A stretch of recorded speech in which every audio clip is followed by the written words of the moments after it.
Through a Scottish Prism, the programme that is unapologetically pro-Scottish independence and anti-Westminster rule. Everything we say here is viewed through a Scottish prism. Brought to you by Barhead Boy. Hi folks, and welcome back to Through a Scottish Prism Midweek Special. Great to have you. I hope you and yours are well. Well, what a start to the week it's been, folks. This is going to be a heck of a show. It's a heck of a week and a heck of a topic. But let's get the panel in right now.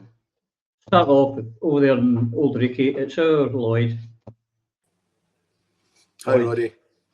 He's excited as I am. Very. This is monumental. It is indeed. And we've got to welcome the lady of the moment, the lady who's in the news at the moment. It's our Eva. Eva. Hi, Roddy. Hi, Lloyd. How are we? I usually like to read the news rather than make the news. And I'm delighted to say a week is indeed a long time in politics, because last Friday when we recorded the last show, I did not anticipate that we'd be doing this so soon or at all. So, yep, let's go for it. It's a momentous time and a very, very important election, and Scotland needs to be seen to be standing up for itself. Indeed. As Harold Macmillan famously said, events, dear boy, events. And it is. But we're delighted to have a newbie on the show, folks. From Perth, we have an ex-police officer, a real hard campaigner over there for the independence cause. It's Sally Hughes. Sally, welcome to Through a Scottish Prism. How are you? I'm good, thanks. I'm good. Delighted to be here. Well, it's a pleasure having you. And before we start, everybody's watching this show. They know that Eva has declared to stand for Alloa and Grangemouth. I'm going to come on to that, but you've got some news for us as well, Sally, have you not? Yes, I'm going to stand for the Perth and Kinross constituency, which is currently held and will be contested by Pete Wishart. So, and I'm going to stand as an independent candidate. Wonderful. So, See, you come to the Prism, folks, you get the exclusives, you get all the news. You get it here first. You're not going to get it in the BBC or STV, folks. You get it here. Congratulations, Sally. This is about 1 hour old, this news, so you really are getting it first. So. Oh, that's great, isn't it? Got a scoop. Got a scoop, Lloyd. What do you make it? You buy one and get one free. It's fantastic. It's absolutely fantastic. And I think Mr. Wishart should be shaking in his slippers. I think Sally will make a fantastic candidate. Her heart and soul is in the independence movement and a belief in the power that can be released from the people of our country. And I think the people of Perthshire and Kinross have a fine candidate to vote for. And I think it's magnificent. I really do. Thank you very much, Sally. Thank And you. the one and our candidate in Alloa and Grangemouth. What do you think about that one, Lloyd? What can I say? I think social media tells us everything. There are people out there who are clamouring for Eva to be a candidate, and I think there were a lot of people would have hoped that she would move out of her home area. But as she's true in her principles in all things, she's not a carpetbagger, but also understands fully that what is happening in Grangemouth and Alloa is a microcosm of what's been happening to our country for 300 years. And I look forward to her speech after 10 o'clock on the night of the general election, when she lays out her plans to make sure that Grangemouth is not mothballed, and we, an oil-producing country, will have a refinery into the future to take us to independence. Yeah. Eva. This came along. Tell us what motivated you to actually make the jump in to do this. As you know, I live in Alva in Clackmannanshire, so this is indeed my hometown. It's where I work, and I've spent most of my life here. But I've also spent very many years of my life not just fighting for independence, but criticising others who claimed that they were fighting for independence. And now I've decided that it is time that we stood as independents for independence, as strong-minded individuals who are not bound or tied to any party line, and that what we're doing principally is fighting for the good of the people of Scotland and the people of our local communities, and we don't have to be silenced or handcuffed by party allegiances. We have an allegiance to our country and our country people first and foremost and always. And Sally, the same question to you. What motivated you to make this decision to stand as an independent in Perth and North Perthshire?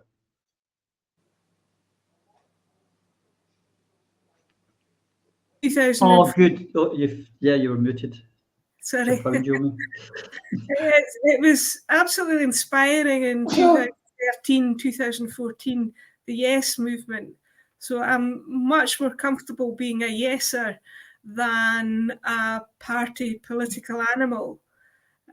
Parties are like really large ships. They move in a certain direction and it's very difficult for them to change direction and be nimble. But I'm a yeser through and through, and once we get independence, we can have parties, but right just now, independence is the core, absolute priority for Scotland. I do trust you did say large ships. Yes. Large ships. Yes. I don't know how much, it seems to be the wheel is turning, Lloyd, and as I start with my opening statement about events, dear boy, events, but the big event was last week. We discussed it in the weekend show in Rochdale, where first and second place went to independence. Now, I know there's circumstances, etc., but it seems with the low turnouts that there's been inconsistently throughout the UK and by-elections, this result in Rochdale, there seems to be a yearning by the people for something different. I don't think there's any question about that, Roddy. I think the circumstances in England are somewhat different from us. I think they feel, particularly in the north of England, they feel the harsh behaviour of the Tory party maybe just a little bit more than we do. I think the north has always felt abandoned, and I think when you have a situation where it's impossible for people to genuinely go out and vote for the two big parties, the two cheeks of the same backside, as Mr. Galloway described it, I think these are the things that will happen. But I think our situation in Scotland is tempered by other things.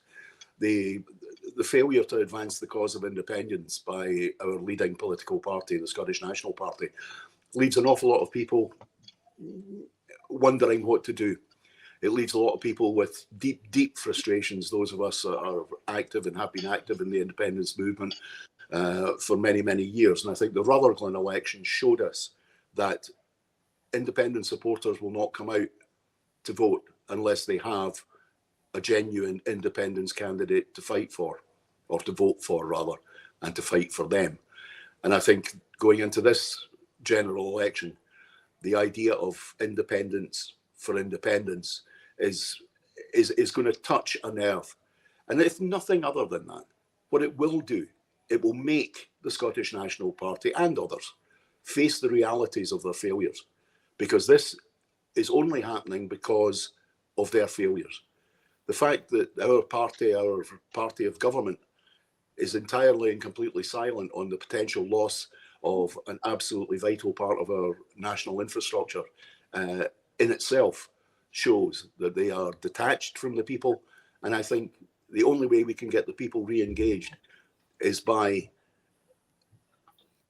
people like Eva and Sally and others standing on that ticket of independence for independence, making it clear to the people that the people's wishes and the people's desires are very firmly at the centre of their campaigns and their desire to be elected, unlike the current Scottish National Party. Talking of that, you're up against the Scottish National Party MP, Eva, one of their big guns. You could have chosen an easier place, but you're up against Mr. John Nicholson. Well, obviously I'm standing here because it's where I live and work. And John Nicholson, to my mind, is not actually an independence supporter, because I hardly ever hear him utter the word other than around about election times. So there are issues also between John Nicholson and me that are no secret to anybody who watches Prism. There is a major difficulty regarding his position on the Gender Recognition Reform Bill, and I will take great pleasure in debating John Nicholson publicly, anytime, any place, anywhere, on any aspect of his politics. I had previously challenged the Minister for Independence, Jamie Hepburn, the MSP, if he would debate me, and I'm still waiting to hear what his availability is. There have also been events arranged. There's one in Brechin, organised by Yes Brechin. I think it's on St George's Day, in fact. And I hope not to be there on my own. I would like some SNP and other independence supporting parties to be represented there. And I sincerely hope with all my heart that what Sally and I have done in the past day or two is something that is replicated elsewhere in the country, so that we do have a real powerful chance and a powerful voice this time. And again, to put party allegiances aside is an important thing, because we've got to prioritise the needs of the country. I've decided, though, to stand here, not just because it's my home, but because, as Lloyd said at the outset, we're standing here looking at what has happened to Scotland over the course of the last 300 years being replicated once more. And it doesn't matter what you say about voting SNP to make Scotland's voices heard. Scotland's voices are not heard at Westminster. And if they're heard, they are ignored, because nobody anywhere is doing anything realistic to alleviate any of the problems that the people of Scotland face, whether it is poverty or the fuel crisis or homelessness, for example, where I've spoken before about the 30,000 homeless that there are in Scotland, or about the innumerable deaths, unnecessary deaths from drugs, from alcohol addiction, from suicide. These are all matters that have to be addressed with all due urgency. And they're all things that I see every single day at work and round about me. Clackmannanshire particularly, and parts of Grangemouth, Ladbert, etc. They all have very, very serious issues to consider, which will only be resolved when we're independent. So I don't want to have to stand out in the street and explain to people why we can't be independent as the result of this general election, and why it's got to wait until 2026. It should be happening ASAP, because too many people have died unnecessarily who could have still been alive if Scotland had total control of all of her resources. And that's what we need really yesterday. Agreed. Sally, you're standing, as you say, in Perth against Mr. Wishart. Yeah. You know, it must feel awesome for you to be an awesome, thought that there's a party machine coming up against you, and you as an independent. Does it scare you in any way? I think it would, but it's my home turf, and it's where I policed for 25 years. There's not, one of the things I've found out when I retired and I was canvassing was there was very few streets in any of the villages that I hadn't already been at, usually on the night shift, and I'm really hugely fond of the area. It's in my blood now.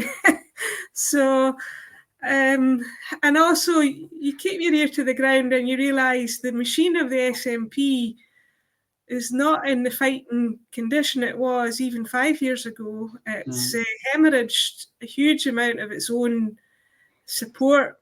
It's got all sorts of problems through its own decision making, I'd have to say. So what I'm hearing more and more from SNP supporters is, it's time. We're not ready to leave the SNP, but they must do better, and especially in this upcoming general election. So I think it's very difficult for people to change allegiance with parties, but to be non-party affiliated and just doing the right thing is potentially something that would sit well with people, and achieve something as well. So yeah, I'm actually a lot more confident than I probably should be.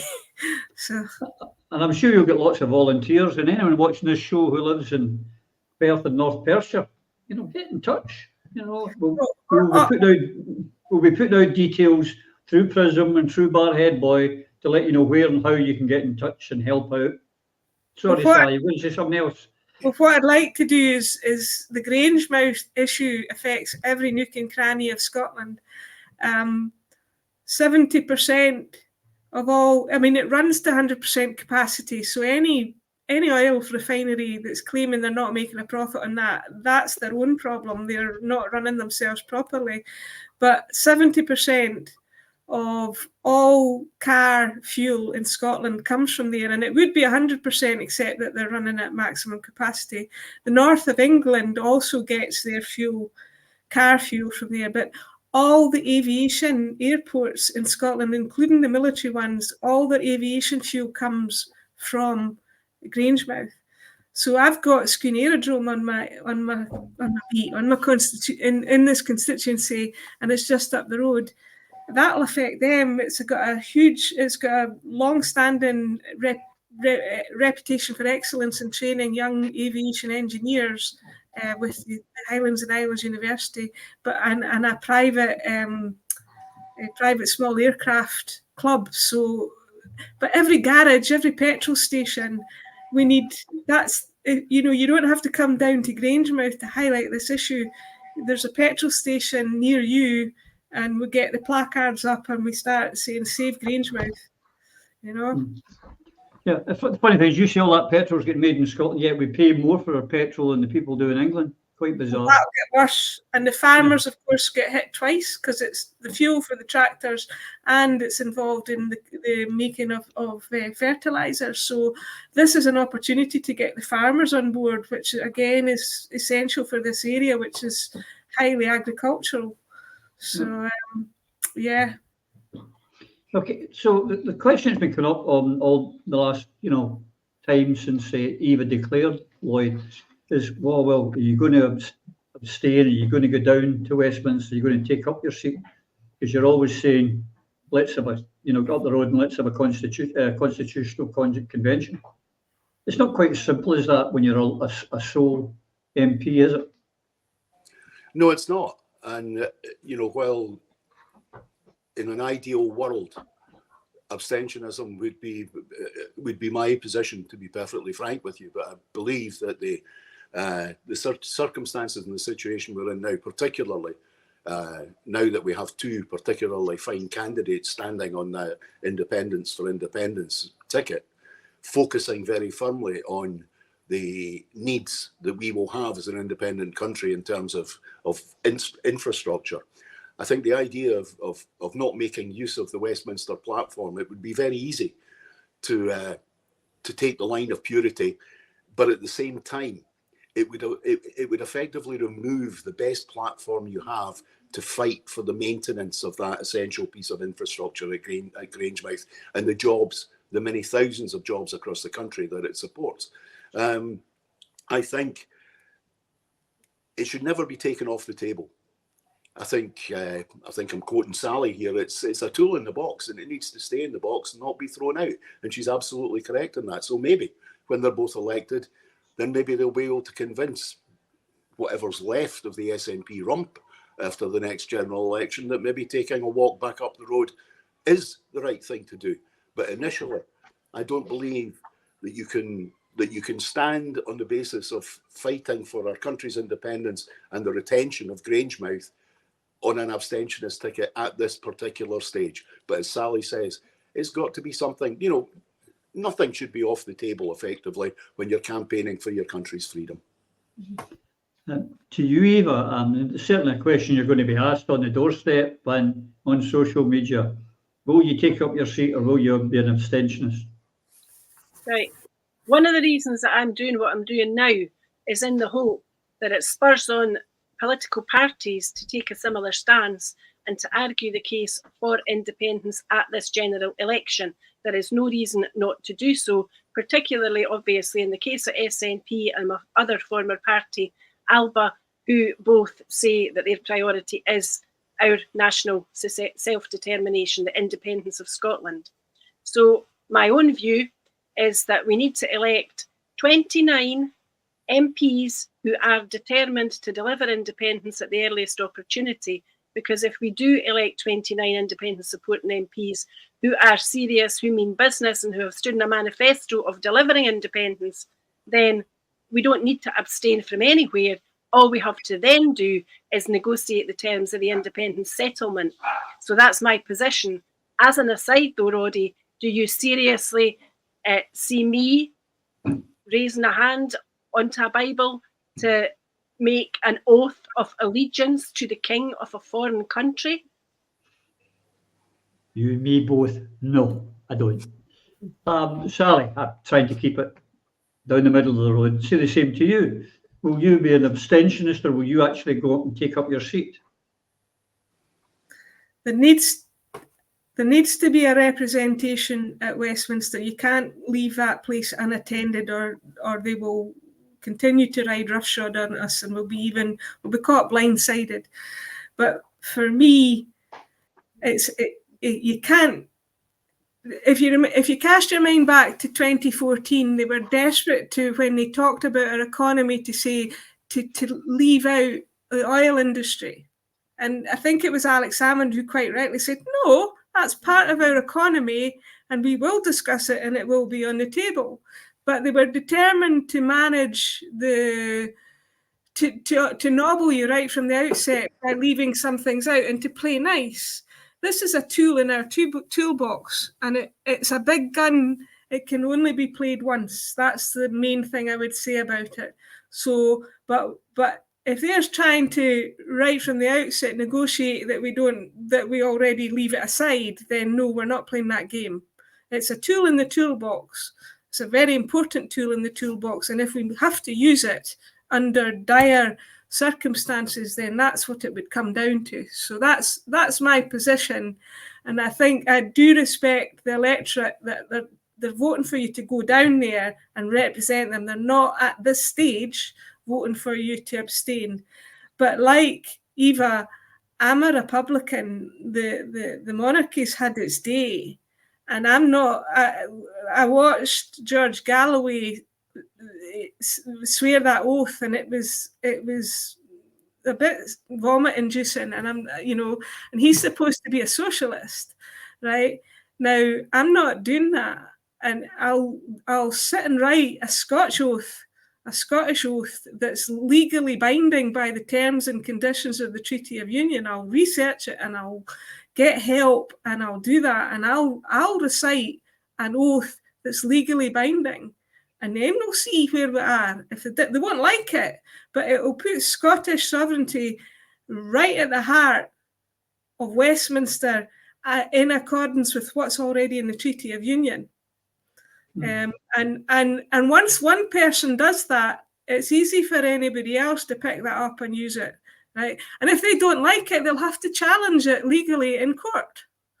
And that puts the Treaty of Union and the terms and conditions of the Treaty of Union and Scotland's sovereignty right back on the table, which empowers people. The more people in Scotland know that they are sovereign, that's a legally binding condition, and it's hardwired into the Treaty of Union, then we've got power to our elbow. And there's a reason why it's very little known about.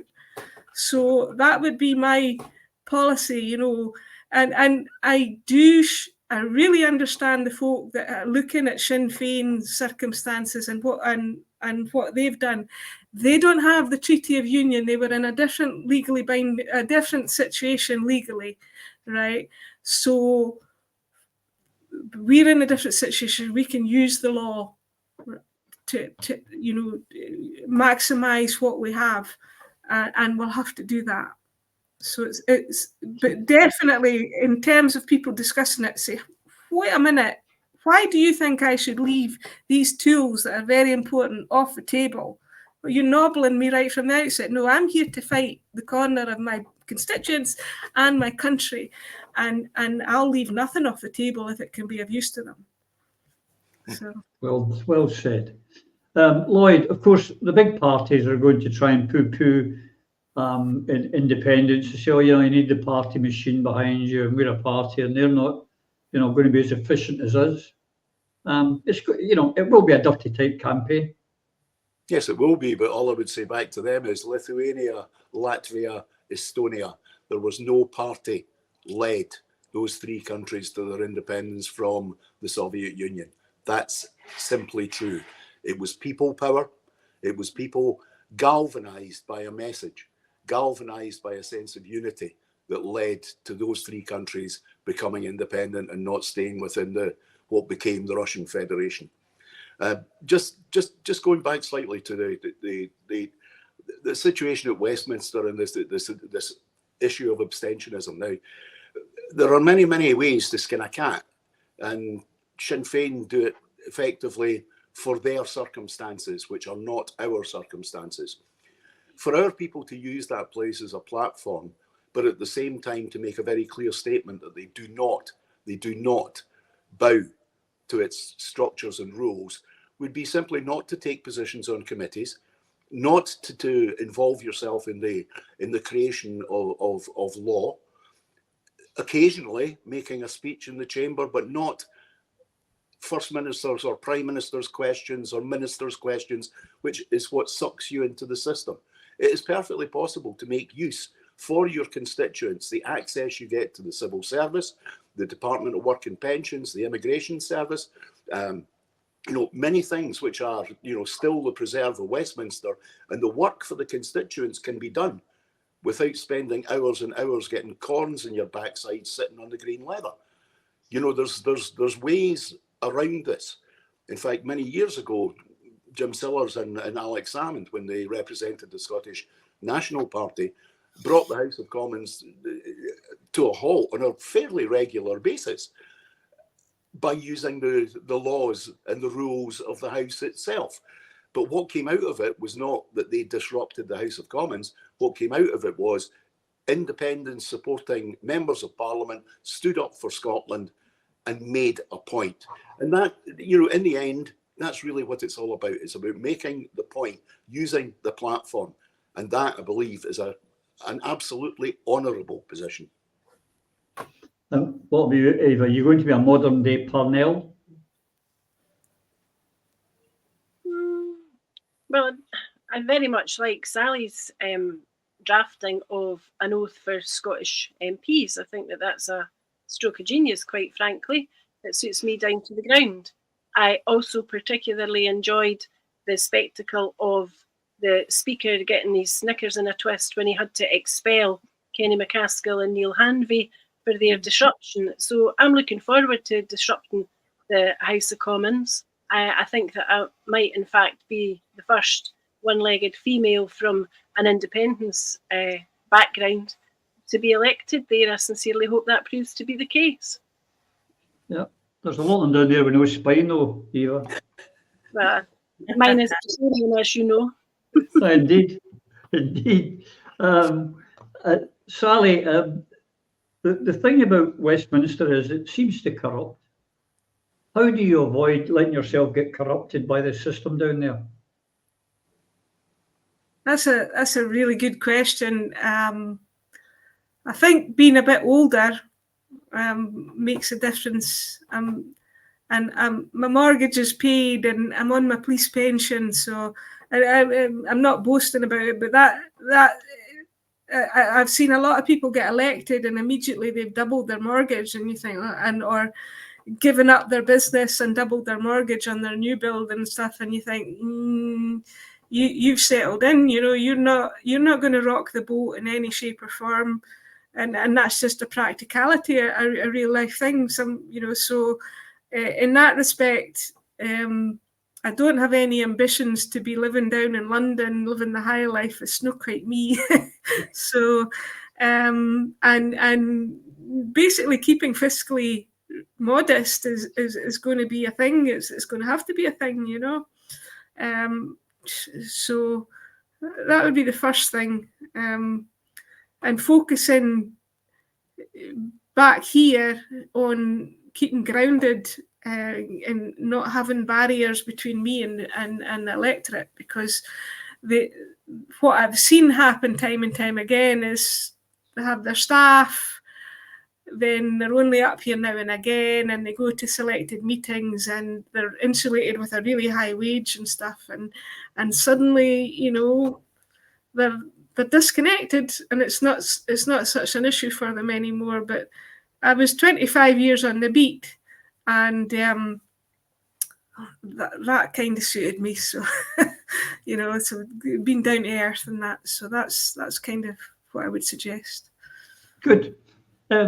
Lloyd, we've since heard, actually, just since coming on air, that it seems that there's an epidemic spreading out. We've heard that there's possibly a third person about to declare as an independent to stand. It's really taken off. It doesn't come as a shock to me. I've seen it sort of developing over the last several months. We could end up with a heck of a lot the way things are going.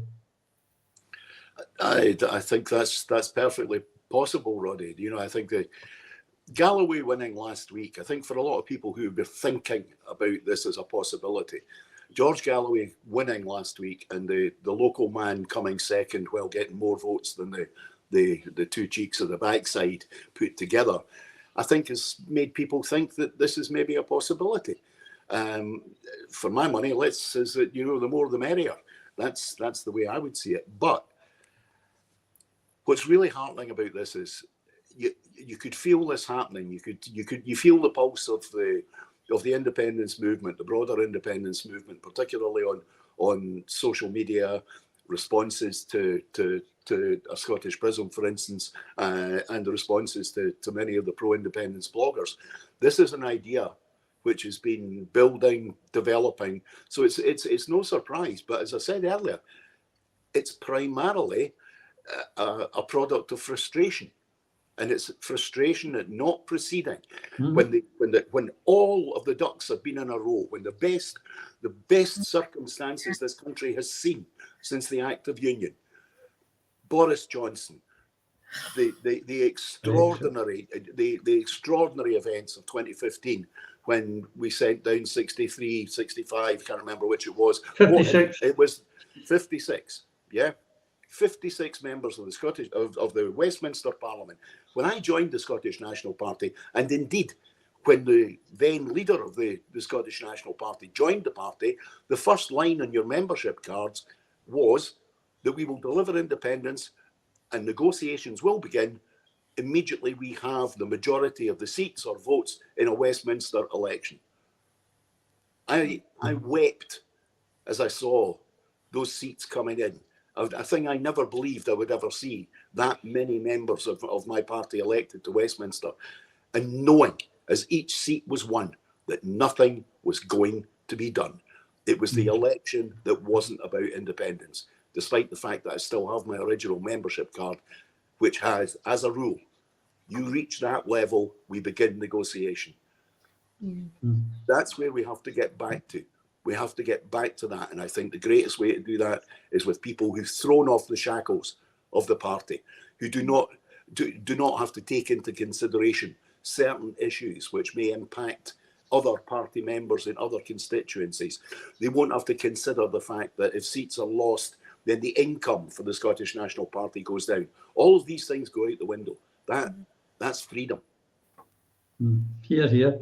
Now, I know you well enough, Eva, to know that it's not been in your box, your tick list to be a member of Parliament and go to London. I know that.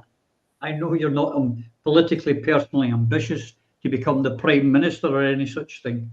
But would it be fair to say frustration at the lack of action is what spurred you on to actually take this step? Yeah, and it goes back quite a long time, Roddy. I was an SNP councillor in the 1990s, which was not exactly a wise career move in those days.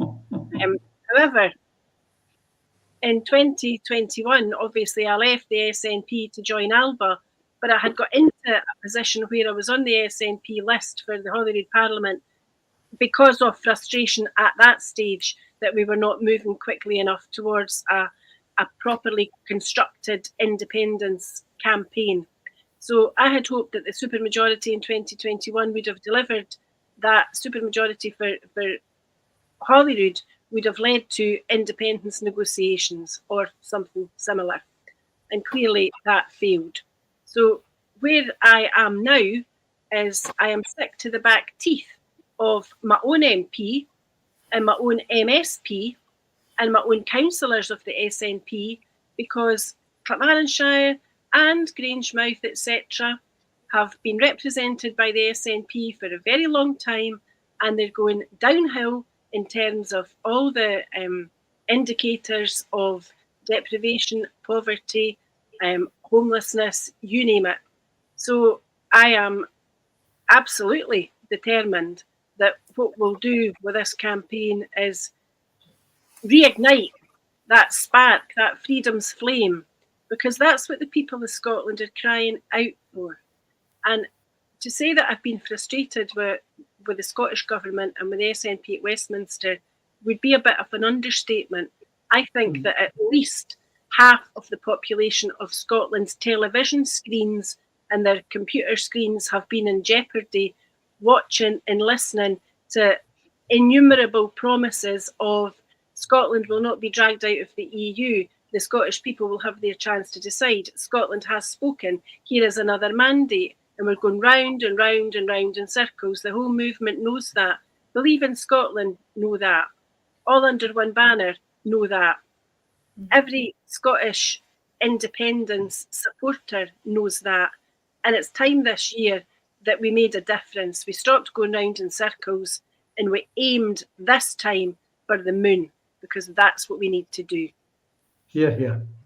Sally, you alluded to earlier that, you've got your police pension, which, comfortable living, I would say. You could do that. And then you've got your state pension coming in, another 27 years, I think, now, or something with their like. But you've got your police pension. As you say, you don't live a big riotous life. You could have just sat quietly and just enjoyed your years after plodding the beat for 35 years. What inspired you to actually do this? I think it's a major character flaw, really. I could have had a quiet life and lived an easy life, but there's just something in you that goes, don't say anything, don't say anything. And it's like, oh, but that's so wrong, and it just comes out, Yeah. So it's, and then it's just, it's my country. We've got to win. We are in dire straits, and it's going to be worse if we don't win, and win soon. This austerity on steroids, it's deliberate. I mean, we knew I'm pretty sure all of us in this room knew in 2014 that if we lost, there would be a backlash to keep us in our place, and most importantly, keep Scotland's resources going south. They can't afford for us to get off our knees and have prosperity, and for the people in Scotland to be alive and thrive, because people who are alive and thriving don't let you take advantage of them. It's that simple. So you have to keep them under the thumb if you want to keep stealing from them. It's a deliberate policy. And it's very close to now or never for Scotland is my fear. And the deal I have with myself is to keep going and leave nothing on my shelf, so that if I have to stop, and everybody has their own personal stop line in the sand where they can't go any further for whatever reason, but if I have to stop, it will be because I've reached that, and I can look myself in the mirror and stand up straight and say, well, I did everything that I possibly could. And whether we win, lose, or draw, then I'll have done everything that I possibly can. So that's my contract, Well, I hope people of Perth are paying attention, and this is a contract that you can all help with. As I alluded to earlier in my previous question to you, Lloyd, we've seen this developing. We've seen, as we know, with Leanne Terrell on here, the schemes for independence, where the scheme people in the schemes are getting a wee bit fed up, and they're wanting some action. And the Not My Parliament, and it seems to have taken. If you look at social media, there's more and more avatars with Not My Parliament coming. There is this frustration that can be tapped into by independence candidates. There's no question about it, Roddy, but, it's a rejection of Westminster. It's a rejection of the United Kingdom. It's a rejection of this foul union that we're in. People are looking for solutions. So the campaign of Not My Parliament, which is being mischaracterised as spoiling your ballot paper, when in actual fact it's an active statement and a democratic act to go to your polling station and effectively tell the returning officer and the political parties where you stand.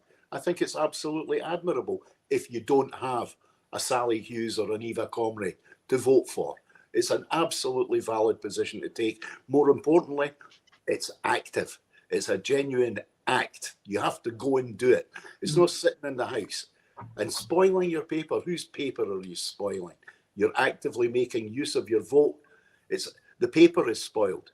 Your democratic right has been exercised, so it's very positive.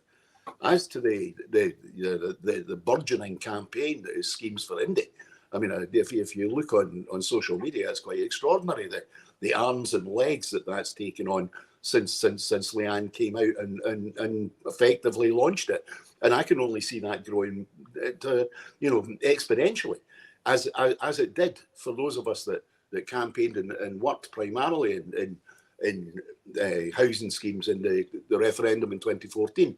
I mean, combine that with Independence for Independence, and what we're seeing is it's a people's movement, and it's a people's movement that we have to make very, very clear use of, and that the one thing that binds all of it in its three different forms is a desire for independence.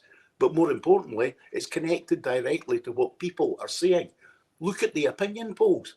The people out there want independence. Mm-hmm. The margin of difference between support for independence and support for the Scottish National Party is growing on a weekly basis. There can only be one reason for that, and that is that people are no longer perceive the Scottish National Party to be the vehicle to deliver independence. Now, admittedly, it's taken them 9 years to come to that conclusion, because we've had nearly 10 years of inaction. Or I've had longer than that. There's two very important anniversaries this year, and they should be part of the campaign as well. This is the 25th anniversary of the formation of the Scottish Parliament. Are we any further forward? We need to remind people, 25 years of a Scottish Parliament, and also 10 years since the greatest piece of political activism and political education that ever happened in this country, that got us so close, and indeed would have got us over the line had we used the correct, absolutely correct franchise. This, to me, it's the three things coming together, and it's absolutely magnificent. Absolutely here. As Lloyd's alluded to, Eva, the last opinion poll, the most recent one, had Independence at 53 and the SNP on 39, Alapa on 1 or 2. So there's about 12 or 13% of people who are sitting at home. How do you motivate them to come out and vote for Eva Comrie? By giving people hope. Hope is the greatest driver to get people up off their backsides and voting. But you need to give them tangible hope, and you need to explain in words of one syllable what it is about independence that is so great. And what it comprises is that it's democracy, because the majority of the population want it, but it's about transforming the lives of every person who currently lives in Scotland, or who will come to live in Scotland, or who will be born in Scotland. Transforming them from, in many respects, from having a life which at times is little more than a constant drudge, into actually having once more, but for the first time for 300 and odd years, competent government, where the government is elected by the people they govern, and where the government holds the economic levers of power, and the decisions that are taken by or on behalf of the people of Scotland are made by and on behalf of the people of this country, and they are not decisions dictated from a foreign land, because that is what England is. The Westminster Parliament is foreign to us, and you'll recall the words of William Wallace when he was executed. How can I be a traitor when England is foreign to me? Well, it's foreign to me too, and it has been all my life, and I don't want to be there. I want to be living in Scotland in a free country where I know that there are no weapons of mass destruction on the Clyde, where I know that my laddie's not going to be conscripted to fight in a foreign war, where I know that my Parliament in a heartbeat will vote for an immediate ceasefire in Gaza, where I know that the education system is free for all, regardless of ability to pay, where I know that from cradle to grave there is an NHS that looks after us all, where the 30,000 that are currently homeless will be housed in warm, comfortable homes, where people that my mum knows and pals about with, pensioners in their 80s, can turn on the heating and not have to bat an eyelid about it. That's the country I want, and that's the message I will take to every doorstep in Alloa and Grangemouth, come what may, because the people of this country deserve the best. Hear, hear. Hear, hear. I'm ready to go up the thatch and pull out the claymore, Eva. I'm ready. I'm ready for the invasion. Sally, do you think that the latest from our friends in the Scottish National Party, one of the tenets, I wrote about it today in a blog, one of the main tenets of the party has always been removing weapons of mass destruction immediately. And here today, they've reneged on that as well. Do you see that as helping you? I see it very much as an echo of the British establishment, what they did in the late 70s and the 80s to the Labour Party. If you cast, unfortunately we're all of an age, and if you cast your mind back to that, Michael Foot in a donkey jacket at the Remembrance Sunday, and at that time unilateral disarmament was a major cornerstone of Labour Party policy, and the British establishment and the Rupert Murdoch press used that as a wedge issue and almost overdid it to the extent where people just got, their ears just got burnt out hearing it, and they got tired of that back and forth argument. And then at the same time that they did that, they had, you heard the phrase, the loony left, because they destroyed the Labour Party from within, particularly in London Borough. And these are all statecraft or evil statecraft that the British establishment excels at. So to me, I'm seeing really strong echoes of that within the SNP. There's a tool in their toolbox, so we'll take that one out again, and just muck things up for the SNP, and put that one on the table. So for Perthshire, the nuclear issue hasn't been, the CND nuclear issue hasn't been as prevalent as it is in Glasgow, because we're further away and it's conservative it's a more traditionally conservative area. But the issues of defence and the events in the Ukraine and Putin and Gaza have probably concentrated people's minds a lot more. And when you get right down to it from a practical perspective, the money that goes into these weapons could be far better used, to live and thrive. And in an independent Scotland, we'll be putting the heating back on. It's not any more complicated than that. You look out the window, you see the turbines, you know that we're exporting fuel, and we're ought to shiver in our house and be bankrupt if we put the heating on. No, we put the heating back on. That's what an independent Scotland's about. We give our people a chance to thrive. You know? It's this business of doing their knees and crushing all hope. Enough of that. Let's get up off our knees and get on with it. I knew that the Tories were deluded, but I didn't know the Perthshire Tories were so deluded that if there was a nuclear fallout in Faslane, that somehow the nuclear wouldn't land on top of them in Perth. Quite amazing. It will get them.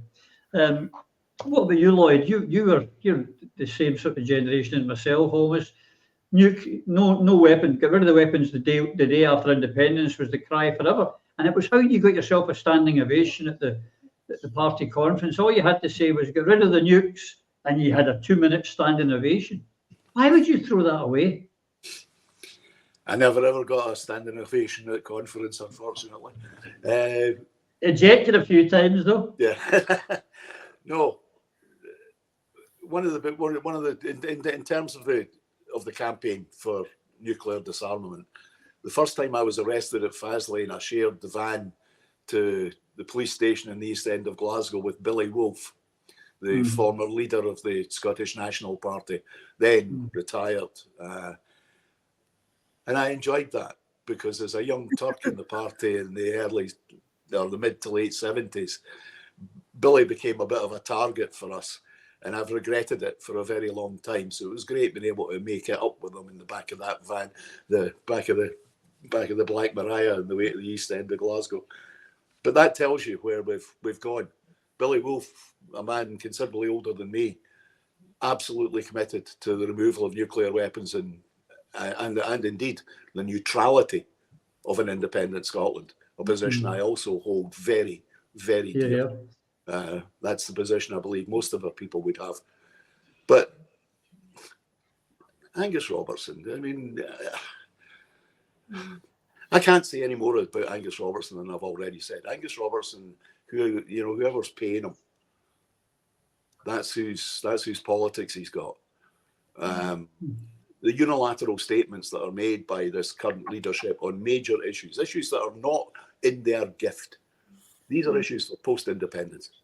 You dare not. You do not commit the future of my child to a nuclear alliance and a nuclear Scotland. You do not have that right, most especially not when we simply live in a devolved part of the United Kingdom of Great Britain and Northern Ireland. It's wrong. It's wholly and completely wrong, but it shows the utter and complete paucity of intellect and at the same time the rampant, absolutely rampant anti-democratic behaviour of the current leadership of the SNP. Nuclear weapons are not wanted in this country by the vast majority of the people of this country. That is a reality. And if you try and stand and kick back in the faces to the people who believe that, then you are on a hiding to nothing. I've got to ask you this question. We're running out of time, Eva. A lot of the people watching this show will be wondering, well, why didn't Eva just stay and fight under the Alba parties somewhere? Why is an independent? Well, you've got to practice what you preach. And I have the greatest of admiration for Alex Salmond's successes and his achievements.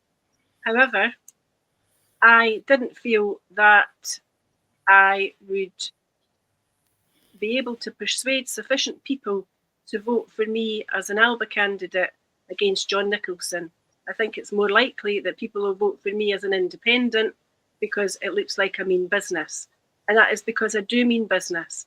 And I'll be independent and I'll be free from any kind of party control because I don't want to be controlled by a party or required to adopt a party position or behave on party lines. I want to be able to sell myself to people on the doorsteps and explain to them what it is that I personally stand for and what I personally will attempt to guarantee. I also want to encourage other people to stand as independents for independence in those areas where there is no Alba or ISP candidate or where the SNP candidate is somebody who is not actually deemed to be a real true supporter of independence. So I hope to encourage other people to join. I wish Alba, ISP and genuine SNP candidates every success because we have to work together with each other and it is the only way that our independence will be achieved. So that's it, and people will either respect my views and vote for me accordingly or they'll vote for somebody else. But I'm not afraid to say what I think, what I believe in and what I stand for, and it is independence every minute, every day. That's what I live for to a very great extent. After my family, the independence of my country is the most important thing in my life. Here, here, me too, me too. Same question to you, Sally. It would be easier for you if you had, were fighting for ALPA or SNP. Difficult to do as an independent. Why did you not take a party label I was in the Alba Party until recently. I have had some ill health, so I in good conscience, I wasn't able to see a way past the ill health at that point, and I knew I wouldn't be able to cover the ground as it needed to be covered to canvass. Since then, events in the Alba Party have made me realise that I am a yeser first and foremost. And party politics has its place, but it also has, it's a big beast and it moves in a certain way. And right just now, we need the freedom as independence campaigners to speak our minds and be that little bit more agile and to represent our area and represent the case and fight the corner in the case, you know, to the best of our abilities. So there's no disrespect anywhere here for either party, but this is where I am now. I'm a yeser and I'm an independence fighter, and that's what's going to go through. That's a fair position to have, Lloyd. You know, not party politics don't suit everybody. I'd speak for myself included in that. It doesn't suit, you know, some people, the restrictions and the collective type responsibility. There's nothing wrong with a few independent candidates, is there? Absolutely not. Listening to Sally and Eva, you know, the spirit of the great Margot MacDonald stalks the land as we speak here today. How much did Margot manage to achieve as an independent? How much did that? And unfortunately don't remember her name, but the extraordinary doctor from Hamilton who was elected to the second Scottish Parliament as an independent. Indeed, the good gentleman as well from the Scottish Pensioners Party who was elected as an independent in the Scottish Parliament, all achieved. Well, first of all, we're elected on very specific proposals that chimed entirely with the electorate in their area, and that's why they were elected. And they then went on to deliver what they said they would do, and they were loathed and despised by the parties. We don't need the parties. The parties ultimately are about the restraint of individual thinking. They're ultimately about restraint and control of the population once they get into government. And in some ways, you know, the manner in which people support political parties and the way they support their football teams is one of the great democratic deficits of our country and a direct product of the British parliamentary system. And I include in that the Scottish parliamentary system because it is part of the British parliamentary system. You're meant to divide very clearly on lines and stick very firmly to it. Well, that in the end will get you nowhere. In the end, you will abandon your own individual freedom by handing over responsibility for your thinking to the leaders of the political parties, which is why we find ourselves here, because the people of this country handed over the responsibility for doing their thinking for them to Nicola Sturgeon and the Scottish National Party between 2014 and today. And that has been damaging to our democracy. And what I see here in Independence for Independence is the possibility of us rebuilding and regrowing our democracy by saying to people, you know, you don't have to be part of a party to be in politics. And to be in politics doesn't mean you're a politician. It's when you join the party, you become a politician. And then it becomes politics about politics and not politics for the good of the people. Yeah, well said. Great way to finish it off. Because that's one thing, folks. Independence for Independence is not a political party. If you like, it's a movement of separate people just, you know, standing as independents for independence. There you go. So just so we've come to the end. So Eva, have you any last message for the viewers? Thanks. I would really like to thank everybody who's been in touch with me with offers of support. I've had a couple of people that are unhappy with me, and I can understand why they're unhappy. But sometimes least said, soonest mended, and that's the position I will be adopting.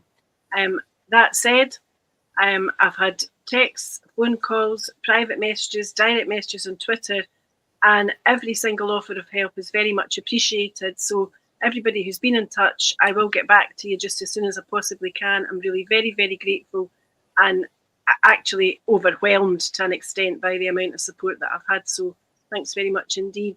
We're doing it for Scotland because we need to see our country free. Yeah. And to you, Sally, on your first visit here, any last words before we close this show down? I couldn't follow Eva. She's nailed it there. We'll go with that. Ditto. Ditto. Well, some housekeeping for you guys before I close the programme, just to let you know.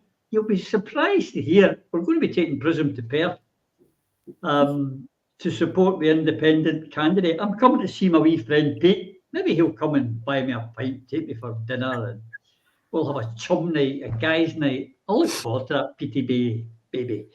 And we're going to go to Grangemouth. You'll be surprised to hear, and take a live show. We're also going to Dundee, and we're also going to go up to Aberdeen. Now you're going to have to. We'll have the people from the parties going, where are they standing up there? We'll be checking all the seats now to figure out where there might be an independence up there, there might not be. You'll just have to look at our show and see.